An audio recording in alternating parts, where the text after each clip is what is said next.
Bienvenue Stop Invest, la chaîne des top d'investissement. Ici, on parle essentiellement d'entreprises de qualité. Avons-nous une opportunité d'investissement sur Mondelez? C'est la question à laquelle on va essayer de répondre en se basant sur les états financiers de la compagnie. Je rappelle que ceci représente uniquement mon point de vue et non un conseil d'investissement. Et comme d'habitude, je me réserve le droit de me tromper. Voilà. Donc, demande spéciale d'un abonné Top Premium. Je rappelle que le lien vers le service Top Premium est dans la description de la vidéo où vous pouvez faire des demandes d'analyse quantitative, plus d'autres éléments. Je vous laisse aller voir ça ici. Donc, croissance ou stabilité des revenus. Ici, on a à peu près une croissance des revenus sur les dernières années. Pourquoi? Toujours aller vérifier stabilité ou croissance des revenus. Pourquoi? D'accord? Est-ce qu'on a fait des acquisitions? Est-ce que de manière organique? Mais il semble-t-il que ce soit une compagnie qui a beaucoup changé. Donc, ce ne serait pas peut-être bien de comparer 2020, 2011 et aujourd'hui. En tout cas, on constate que depuis 2019, on a une certaine croissance. OK? Donc, on peut vérifier ça ici. Acquisition. Est-ce que c'est le cas? Oui, on a à peu près acquisition là, acquisition ici, acquisition à ce niveau-ci. Est-ce qu'on a vendu des segments d'activité, divestiture? Qu'est-ce qu'on a également? On a vendu des segments. Donc, c'est un business qui a beaucoup changé. OK? Mais quand un business change comme ça, est-ce que les marges brutes sont de plus en plus élevées? On a plutôt une stabilité des marges brutes, quoique les derniers mois ici, on a peu de moins de 2% ici, mais voilà.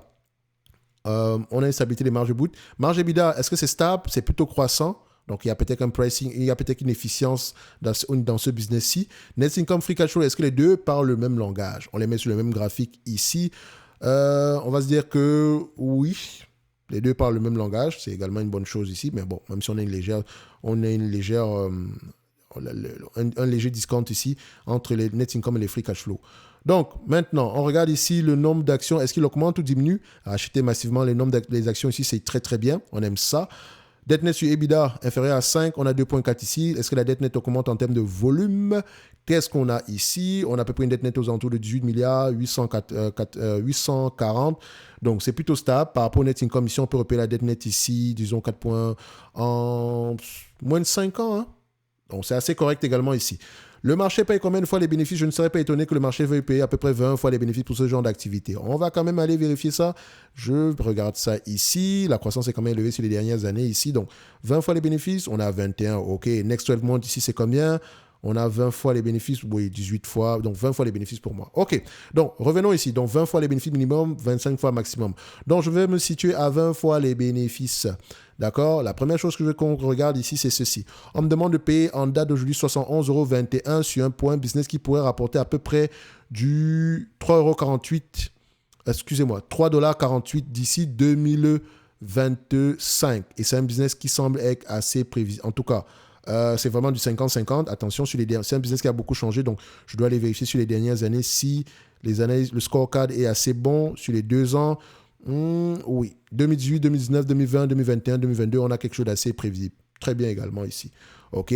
Donc, ici, à 20 fois les bénéfices, on me demande de payer à peu près 71 €. 71 $, un business qui pourrait rapporter 3,50 $ ou bien 3,48 $ d'ici 2025. Ça reste à peu près du 5% par là. Donc, somme toute correcte, parce que 20 fois les bénéfices, c'est 5%. OK? Donc ici, à 20 fois les bénéfices attendus en 2025, donc attention, j'ai pris les free cash flow qui sont peut-être même moins élevés que les net income. Prenons les net income, on est assez gentil, 78 ici, donc on dit à 20 fois les bénéfices, ça donne à peu près 75 $ l'action. OK? 75 $ l'action moins la dette nette d'aujourd'hui, ça donne combien? Ici, là et là. Dette nette, 75 moins 14, ça donne à peu près ici 61. N'est-ce pas? Donc, idéalement, on aimerait l'avoir à 61 $ l'action. Idéalement.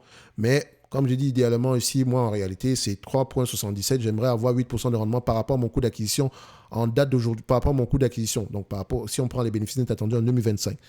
D'accord? Donc, j'aimerais l'avoir aux alentours de 47 $. Ça, c'est mon prix. Enfin, j'avais l'habitude de donner mon prix ici, mais parfois, certaines personnes ne comprennent pas que mon prix, je prends toujours une marge de sécurité. Je n'achète pas une entreprise, pas parce qu'elle est correctement évaluée que je vais l'acheter à cette valeur-là. Non, ça va dépendre de la croissance derrière. Parce que le but est d'acheter une entreprise pour moins que ce qu'elle ne vaut réellement. D'accord? Donc, au prix actuel, du point de vue dividende, si l'entreprise revient à me verser la totalité des bénéfices nets attendus en 2025, je n'aurai pas plus de 5%.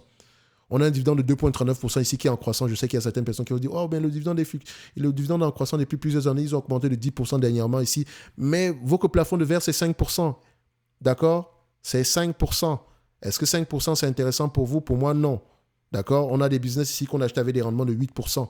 Pas de dividendes, hein, mais avec des plafonds de 8%, de 10% qui avaient également de la croissance derrière. Or, on me demande d'acheter ce genre de business-ci à 5%.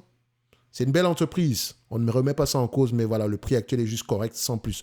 OK, pour moi, je veux dire ici, pour être gentil, elle est correctement évaluée. OK, en tout cas, celui qui l'achète à 71 $ ne se paye pas non plus. OK, ce n'est que mon avis, non un conseil d'investissement. Donc, la seule chose qui va faire à ce que j'achète cette compagnie en date d'aujourd'hui, c'est si la croissance au-delà, la croissance espérée ici est élevée dans le futur. D'accord? Donc, on se dit à bientôt. Un like, un abonnement, un commentaire, ça fait toujours plaisir. N'oubliez pas, en lien dans la description de la vidéo, vous avez le service Top Premium ainsi que la Top Newsletter. Merci.